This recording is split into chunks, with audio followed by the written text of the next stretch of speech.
اعوذ باللہ من الشیطان الرجیم بسم اللہ الرحمن الرحیم۔ قوم عاد کی طرف اللہ نے ان کے بھائی ہود کو بھیجا۔ ہود نے اپنی قوم سے کہا کہ وہ صرف ایک اللہ کی عبادت کریں اور اپنی عقل سے کام لیں۔ قوم کے لوگوں نے ہود علیہ السلام سے کہا کہ وہ اپنے معبودوں کو نہیں چھوڑیں گے اور نہ ہی ہود پر ایمان لائیں گے۔ ان لوگوں نے مزید یہ بھی کہا کہ ہود پر شاید ان کے معبودوں کی بری مار پڑ گئی ہے۔ ہود علیہ السلام نے اس کے جواب میں کہا، میں اللہ کے سوا تمہارے دوسرے معبودوں کی عبادت کرنے والے شرک سے بیزار ہوں۔ میں نے اللہ پر بھروسہ کر لیا ہے جو میرا بھی رب ہے اور تمہارا بھی رب ہے۔ اللہ کا فیصلہ آ پہنچا۔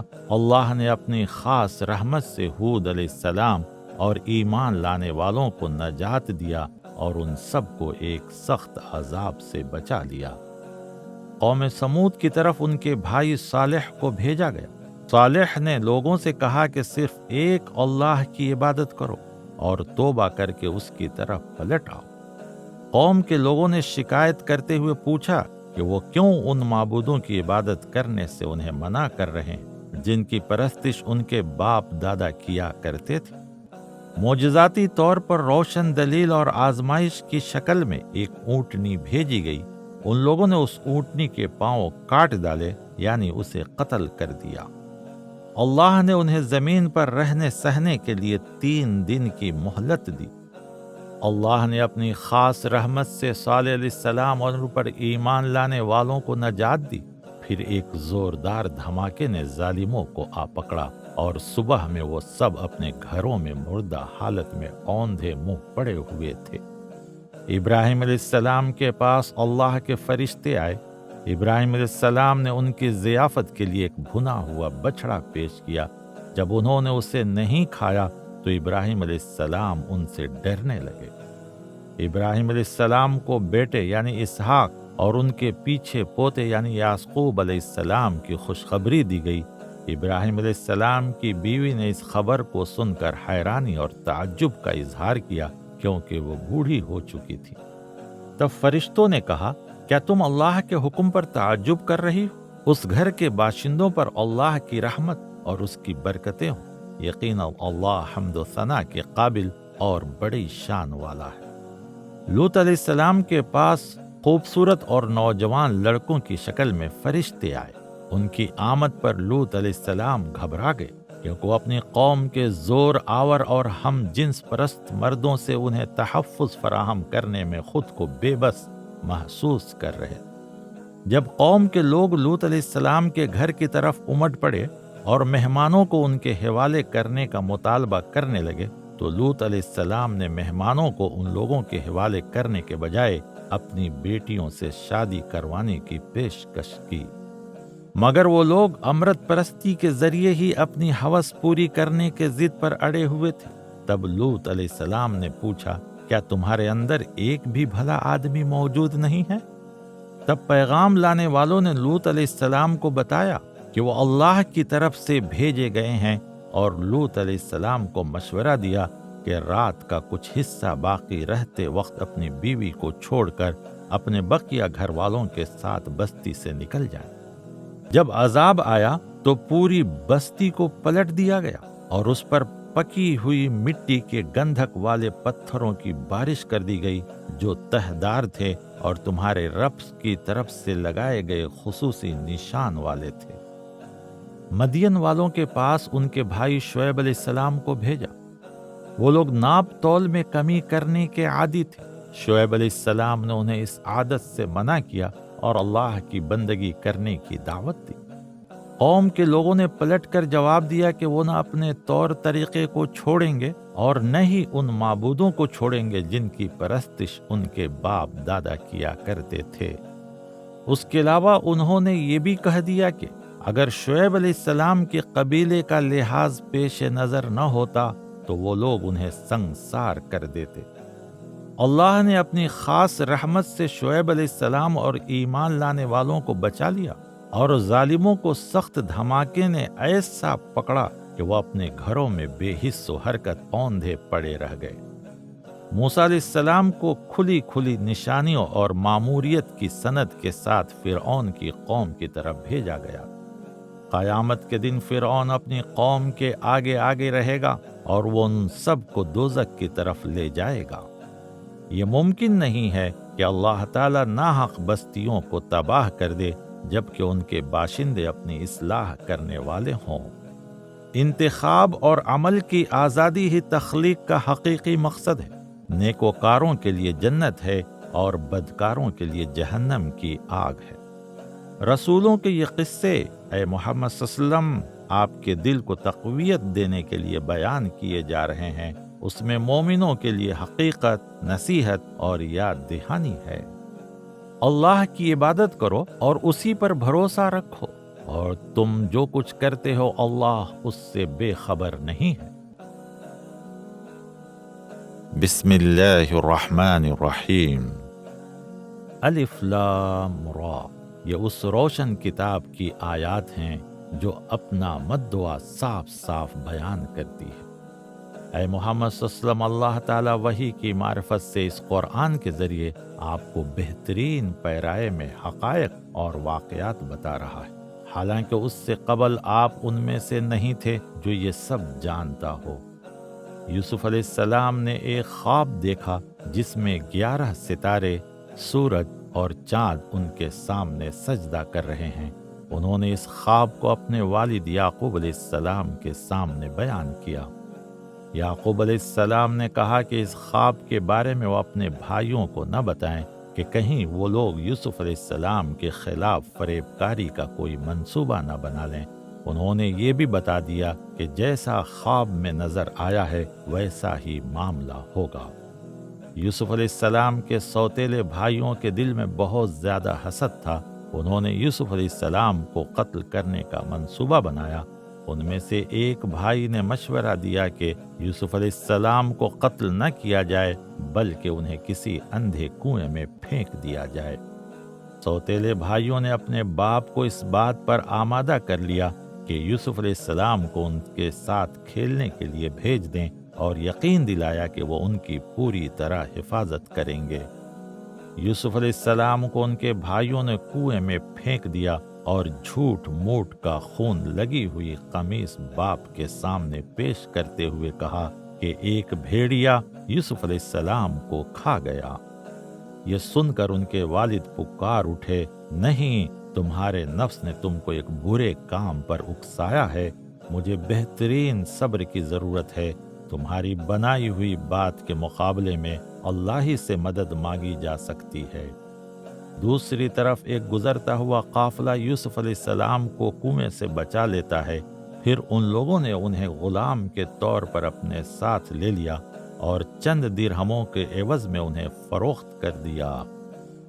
مصر کے ایک شخص نے یوسف علیہ السلام کو خرید لیا اور انہیں اپنی بیوی کے حوالے کرتے ہوئے کہا کہ ان کو عزت و احترام کے ساتھ رکھے، ممکن ہے کہ ہم اسے اپنا بیٹا بنا لیں۔ جب یوسف علیہ السلام بلوغت کی عمر کو پہنچے تو اللہ تعالیٰ نے انہیں قوت فیصلہ اور علم عطا کیا۔ اس گھر کی خاتون یعنی ان کے آقا کی بیوی نے یوسف علیہ السلام کو بہلانا پھسلانا شروع کر دیا، اور یوسف علیہ السلام اللہ کی پناہ مانگنے لگے۔ وہ خاتون ان کے ساتھ دست درازیاں کرنے لگی اور دونوں دروازے کی طرف بھاگے۔ یوسف علیہ السلام کو روکنے کے لیے اس خاتون نے پیچھے سے ان کی قمیص پکڑ لی، جس کے نتیجے میں قمیص پیچھے سے پھٹ گئی۔ جب وہ دروازے کے پاس پہنچ گئے تو ان کا سامنا اس خاتون کے شوہر سے ہو گیا۔ اس خاتون نے شوہر سے کہا کہ یوسف علیہ السلام نے اس کے خلاف برے کام کا ارادہ کیا تھا، جبکہ یوسف علیہ السلام کہتے ہیں کہ انہیں بہلانے پھسلانے کی حرکت خود اس خاتون نے کی ہے۔ اس عورت کے شوہر نے اس معاملے کا جائزہ لیا۔ چونکہ یوسف علیہ السلام کی قمیض پیچھے سے پھٹی ہوئی تھی، اس لیے اس نے مان لیا کہ قصور اس کی بیوی کا ہی ہے۔ پھر اس نے بیوی کو نصیحت کی اور اس کے گناہوں کے لیے معافی مانگی۔ شہر کی عورتوں میں یہ چرچا عام ہو گیا کہ عزیز مصر کی بیوی اپنے نوجوان غلام کے پیچھے پاگل ہو گئی ہے۔ اس خاتون نے شہر کی ان عورتوں کے لیے ایک ضیافت کی مجلس کا اہتمام کیا اور ان میں سے ہر ایک کے ہاتھ میں پھل کانٹے کی چھری تھما دی۔ جب وہ عورتیں کھانے کی چیزیں کاٹ رہی تھیں، عین اسی وقت یوسف علیہ السلام کو ان کے سامنے آنے کے لیے کہا گیا۔ یوسف علیہ السلام کی خوبصورتی دیکھ کر وہاں موجود عورتیں دنگ رہ گئیں اور استعجاب کی شدت میں انہوں نے خود اپنے ہاتھ کاٹ لیے۔ وہ خاتون دوبارہ یوسف علیہ السلام کو رجھانا شروع کرتی ہے اور اس کی بات نہ ماننے پر قید میں ڈالنے کی دھمکی دیتی ہے، اور یوسف علیہ السلام اس کی دست درازیوں کے مقابلے میں جیل میں جانا پسند کرتے ہیں۔ جیل خانے میں دو اور نوجوان یوسف علیہ السلام کے ساتھ موجود تھے۔ ان دونوں نے خواب دیکھے تھے کہ جسے انہوں نے یوسف علیہ السلام کے سامنے بیان کیا۔ یوسف علیہ السلام نے خواب کی تعبیر بتاتے ہوئے کہا کہ پرندے جس کے سر پر رکھی ہوئی روٹی کھا رہے ہیں اس کے لیے سزائے موت مقرر ہو چکی ہے۔ جیل کا دوسرا ساتھی جو خواب میں شراب نچوڑ رہا تھا، اس کے بارے میں یوسف علیہ السلام نے تعبیر بتائی کہ وہ قید سے آزاد کیا جائے گا اور بادشاہ کی خدمت پر مامور ہوگا۔ یوسف علیہ السلام نے قید میں موجود نوجوان ساتھیوں کو ایک اللہ کی عبادت کرنے کی دعوت دی اور کہا کہ یہ ہم لوگوں پر اللہ تعالیٰ کی خاص عنایت ہے کہ اس نے ہم کو اپنے سوا کسی دوسرے کا غلام نہیں بنایا، مگر اکثر لوگ ناشکری کرتے ہیں۔ ایک دن مصر کے بادشاہ نے خواب میں دیکھا کہ 7 موٹی تازی گائیں ہیں جن کو 7 لاغر اور دبلی گائیں کھا رہی ہیں، اور 7 ہری ہری اناج کی بالیاں ہیں اور دوسری 7 بالکل سوکھی ہوئی ہیں۔ بادشاہ کے درباری اس خواب کی تعبیر نہیں بتا سکے۔ اس موقع پر جیل سے رہا ہونے والے قیدی کو بڑے دنوں کے بعد یوسف علیہ السلام کی یاد آئی اور اس نے جیل میں جا کر یوسف علیہ السلام سے ملاقات کرنے کی اجازت طلب کی۔ یوسف علیہ السلام نے بتایا کہ لوگوں کو 7 سال تک حسب معمول کاشتکاری کرنی چاہیے، اور اس دوران جو فصل کاٹی جائے گی اس میں سے اپنی ضرورت کے مطابق تھوڑا سا حصہ نکال لینا اور بقیہ اناج کو بالیوں سمیت یوں ہی ذخیرہ کر کے رکھنا ہوگا۔ اس کے بعد 7 سال تک نہایت سخت قحط پڑنے والا ہے، جس کے دوران تمہارا ذخیرہ کیا گیا اناج کھا لیا جائے گا۔ اس کے بعد جو سال آئے گا اس میں خوب بارش ہوگی اور لوگ زیتون اور انگور وغیرہ کا رس نچوڑیں گے۔ بادشاہ نے یوسف علیہ السلام کو قید خانے سے باہر لانے کا حکم دیا، لیکن یوسف علیہ السلام نے باہر نکلنے سے انکار کرتے ہوئے کہا کہ بادشاہ پہلے ان عورتوں کے ہاتھ کاٹ لینے والے معاملے کی تحقیقات پوری کر لے۔ ان عورتوں سے تفتیش کی گئی اور بالآخر حقیقت کھل کر سامنے آ گئی۔ اس گھر کی خاتون نے اس بات کا اقرار کیا کہ اس نے یوسف کو رجھانے کی کوشش کی تھی۔ یوسف علیہ السلام نے وضاحت کرتے ہوئے کہا کہ میں نے اس واقعے کی حقیقت معلوم کرنے کی بات اس لیے کہی تھی کہ مجھے خریدنے والے مصری آقا کے دل میں اگر کوئی شک باقی ہے کہ یوسف نے پیٹھ پیچھے خیانت کی تھی تو وہ بات ان کے ذہن و دل سے نکل جائے۔ اللہ تعالیٰ دغا بازوں کی چالیں اور ہتھ کنڈے کامیاب ہونے نہیں دیتا۔ یوسف علیہ السلام نے بادشاہ سے کہا کہ ملک کے خزانوں کو ان کے حوالے کیا جائے، اور بادشاہ نے یہ درخواست منظور کر لی۔ اس طرح اللہ تعالیٰ نے اس سرزمین میں یوسف علیہ السلام کو اقتدار دے دیا کہ وہ جہاں جی چاہے وہاں رہیں سہیں۔ اللہ جسے چاہتا ہے اپنی رحمت سے نوازتا ہے۔ اللہ تعالیٰ نیکوکاروں کا اجر ضائع نہیں کرتا۔ جب کئی برسوں کے بعد قحط سالی کا زمانہ آیا اور مصر کے باہر لوگوں کے پاس کھانے پینے کا سامان موجود نہیں تھا، تو یوسف علیہ السلام کے سوتیلے بھائی تجارتی سامان کے بدلے میں غلہ حاصل کرنے کے لیے مصر پہنچے۔ یوسف علیہ السلام نے انہیں پہچان لیا، مگر وہ یوسف علیہ السلام کو پہچان نہیں پائے۔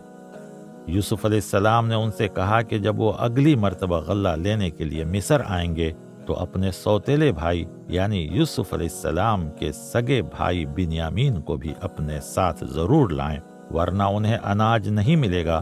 یوسف علیہ السلام نے اپنے غلاموں کو اس بات کا بھی اشارہ کر دیا کہ ان لوگوں نے اناج کے عوض جو کچھ بھی سامان دیا تھا